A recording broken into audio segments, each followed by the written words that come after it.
నేను చెప్తున్నా ఆ సునీల్ కనుగోలు నాకు ఎదురు పడాలే, ఎదురు పడినాక చెప్తా నేను అతని సంగతి. తెలంగాణని భ్రష్టు పట్టించినటువంటి ఆ తొక్కలో మంచి మాటలు వస్తాయి.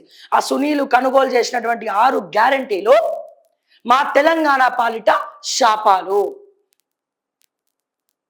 శాపాలు మళ్ళా కాలు ఒప్పుకుంటా అయిపోతుంది.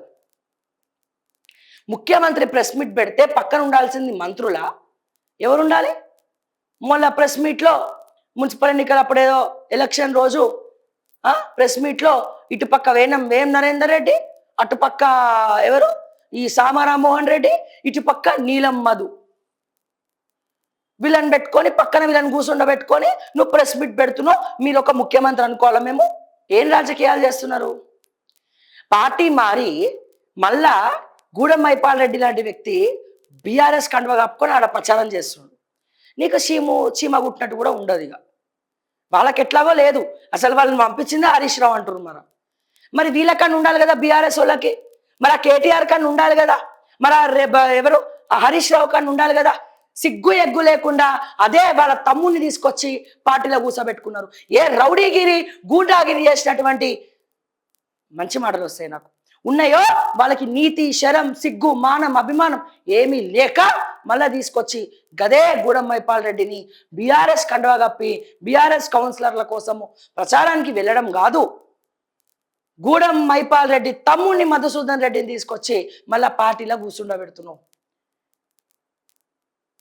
ఇట్లా చేస్తే ఏమొస్తుంది మీ బీఆర్ఎస్ పార్టీ?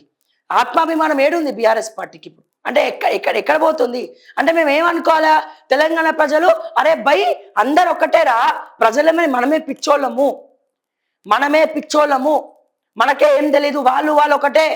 బీఆర్ఎస్ నుంచి ఈ మైపాల్ రెడ్డి కాంగ్రెస్ లకు పోవడం అంతా drama. Revanth Reddy ఆడిస్తుండా, Harish Rao ఆడిస్తున్నా drama? ఎవడెవడు drama ఆడుతున్నారు? వీళ్ళైతే బీజేపీ వాళ్ళైతే ఇంకా కోమాలోనే ఉన్నారు. ఆ కోమాల డ్రామాల నుంచి బయటికి రావాలి. అంటే ఎగ్జాంపుల్గా తీసుకుంటున్నా మైపాల్ రెడ్డి పేరు. ఈ రోజున పటంచేరులో తెలంగాణ పటంచేరు ప్రజల పరిస్థితి ఏంటంటే ఆడ ప్రతిపక్షం లేదు. కాటా శ్రీనివాస్ గౌడ్ ఏం చేయడు. ప్రజా సమస్యలు వస్తే ఆయన ఏమంటాడు? నాదేం చెల్తలేదు అంటాడు 2-3 దగ్గరికి. ఈ నీలమ్మది అంటాడు, ఆ రేవంత్ రెడ్డి పక్కన వచ్చి ఈ విగ్రహాలు, ఆ విగ్రహాలు, ఈ నిగ్రహాలు అనుకుంటా గిఫ్ట్లు ఇచ్చి ఏమంటారు, ఒక గర్ల్ ఫ్రెండ్ని పడేయడానికి బాయ్ ఫ్రెండ్ కుస్తీ పడతారు చూసిరా, గట్ల కుస్తీ పడి రేవంత్ రెడ్డిని ఇట్లా ఫ్లాట్ చేద్దామని. మొన్నదాకా దీపాదాస్ మున్షి అయింది, ఇప్పుడు రేవంత్. పటంచేరుల ప్రజలకు సమస్య వస్తే ఎవరి దగ్గరికి పోవాలి?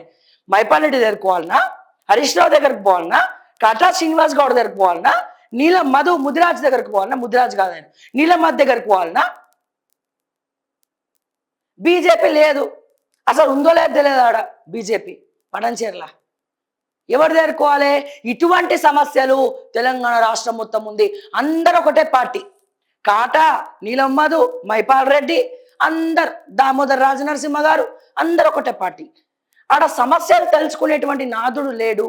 సో ఇదంతా ఒక డ్రామా. ఇట్లనే ఓడిపోయిన ఎమ్మెల్యేలు అందరూ ఇన్ఛార్జీలు ఉన్నారు, గెలిచిన వాళ్ళంతా పార్టీ మారినరు.